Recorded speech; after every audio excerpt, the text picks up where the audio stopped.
Maligayang pagbabalik, maghanda para sa mas marahas na bagyo at matinding pag-ulan. Mangyaring i-like ang video na ito at ibahagi sa iba upang makakuha sila ng tamang impormasyon at mag-subscribe sa aking channel upang makakuha ng susunod na mahalagang babala. Salamat! Magandang umaga po, Pilipinas!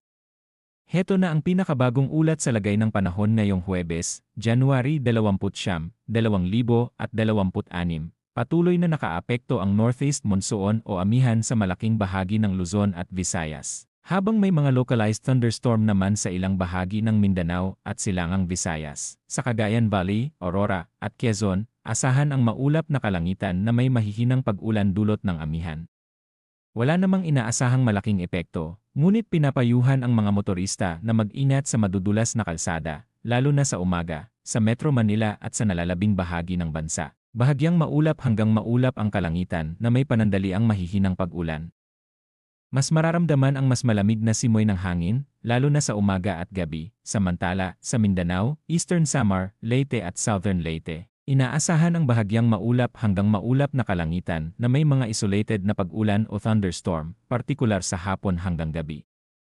Sa mga lugar na makararanas ng mas malalakas na thunderstorm, may posibilidad ng biglaang pagbaha o pagguho ng lupa. Pagdating naman sa lagay ng hangin at karagatan, sa Hilagang Luzon, katamtaman hanggang malakas ang hangin mula Hilagang Silangan hanggang Silangan, at katamtaman hanggang maalon ang karagatan na may taas na 1.5 hanggang 3.4 metro.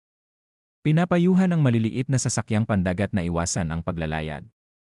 Sa Visayas at natitirang bahagi ng Luzon, mahina hanggang katamtaman ang hangin at banayad hanggang katamtaman ang alon. Sa Mindanao, mahina hanggang katamtaman ang hangin at banayad hanggang katamtaman din ang kondisyon ng dagat.